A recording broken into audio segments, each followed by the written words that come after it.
Kudefense forces kwadirwa shuga uko amai vazunza musika vachiti zvimwe wiki neroka uchati GD6 pamunhu. Welcome back to your channel. Please don't forget to like and subscribe. Asi vanhukadzi chiko nhai vedu we tee tichiziva kuti vanhu vanogona kutamba asi matambiro unotoona kutoti inspiration iri kubva kuna Maiweli vakasvika kurali vakazunza pasina nguva ngani wiki nerakati taona kubatikana kwamaita amai muchitambira ED huchi heyo mota mukadzi ndobva angopuwa mota yekutendwa kusapota musangano nenzira yakanaka.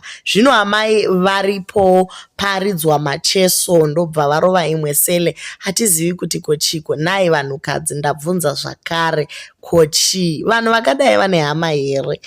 Toziva kuti vanhu vanenge vachifara asi mafariro kanhai vedu we unotoona kuti vanhu vakuzvidzikisira zvakanyanyisa. Poverty chinhu chakashata guys, rega nditonyatsotaura munyaya iyi.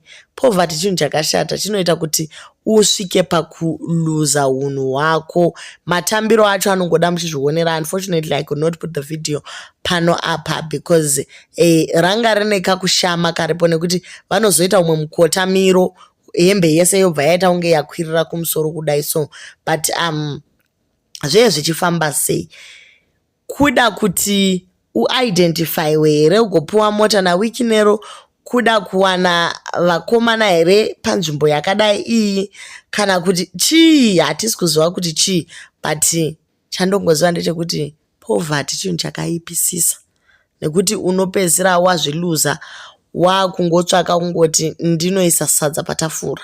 But anyway, maybe ndini ndazviinterpreta nenzira yakaipa but do leave your comments on what you think kuti sevanhukadzi toenda here pama public platform tonozinza musika nenzira yakadaro.